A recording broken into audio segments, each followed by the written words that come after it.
Bismillahirrahmanirrahim. Menurut Tun Abdullah Ahmad Badawi, mantan Perdana Menteri Malaysia kelima, pembangunan yang tidak memusnahkan alam sekitar adalah pembangunan yang benar-benar bijak. Sekalung kasih saya hulurkan kepada saudara serta saudari pengerusi majlis.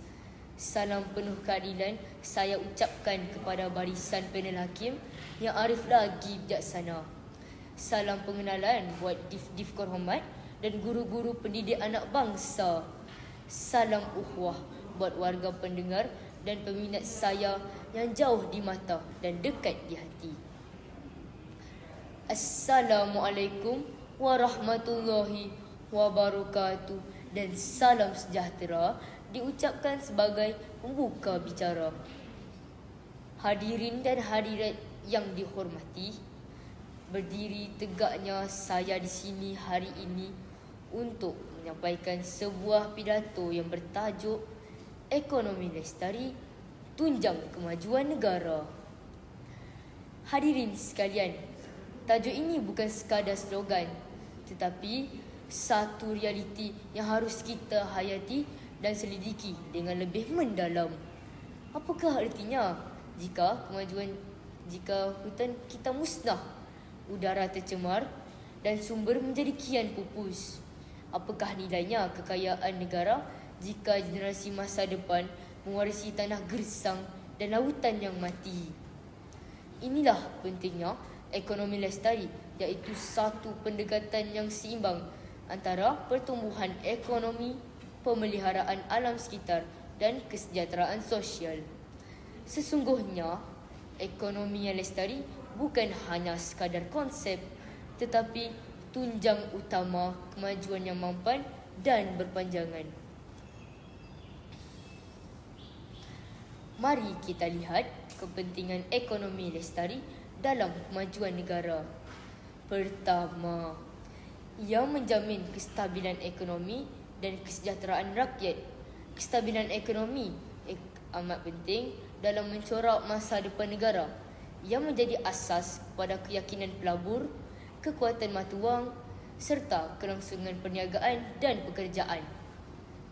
Manakala kesejahteraan rakyat pula adalah matlamat akhir setiap dasar dan pelan pembangunan. Rakyat yang sihat, berpendidikan dan hidup dalam suasana yang aman serta makmur adalah gambaran sebenar kejayaan sesebuah negara.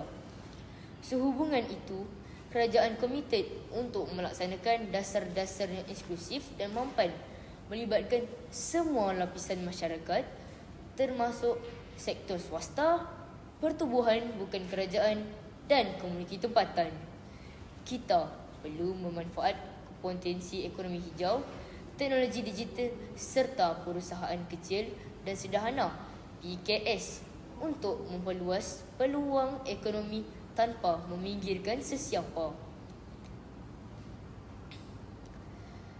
Kedua, ekonomi lestari membantu dalam pemeliharaan alam sekitar.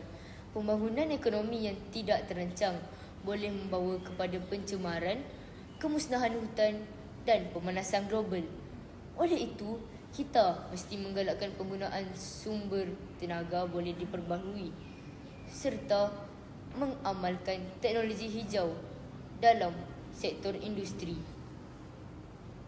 Produk teknologi hijau boleh dibahagikan kepada beberapa teras utama dalam pembangunan lestari, iaitu seperti sumber tenaga, mempromosikan kecekapan guna tenaga iaitu mengurangkan penggunaan bahan api fosil.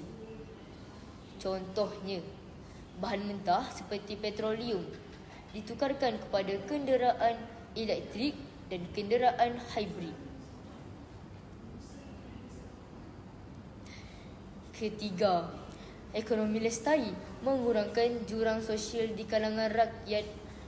Pembangunan yang lestari memastikan pembangunan lebih seimbang antara bandar dan luar bandar. Semua lapisan masyarakat berpeluang untuk mendapat manfaat daripada kemajuan yang dicapai. Dengan menggalakkan pembangunan di luar bandar, kita dapat mengurangkan jurang ekonomi antara kawasan bandar dan luar bandar, serta meningkatkan taraf hidup rakyat tanpa mengabaikan kawasan-kawasan yang kurang maju. Ini juga memastikan tiada golongan yang tertinggal dalam menikmati hasil pembangunan negara. Ekonomi lestari membawa keseimbangan, keadilan sosial dan memastikan semua rakyat dapat merasai kemakmuran negara. Hadirin yang saya kasihi, kita semua mempunyai tanggungjawab dalam memastikan ekonomi negara terus berkembang secara lestari.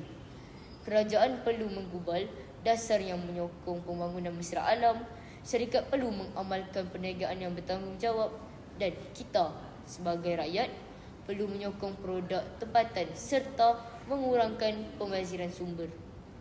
Kesimpulannya, ekonomi lestari adalah asas kepada kemajuan negara. Jika kita ingin melihat Malaysia terus makmur dan rakyat hidup dalam keadaan sejahtera, maka kita harus memastikan pembangunan ekonomi dilakukan secara bijaksana dan bertanggungjawab. Ingatlah, ekonomi lestari tunjang kemajuan negara. Wabillahi taufiq wa hidayah. Wassalamualaikum warahmatullahi wabarakatuh. Sekian, terima kasih.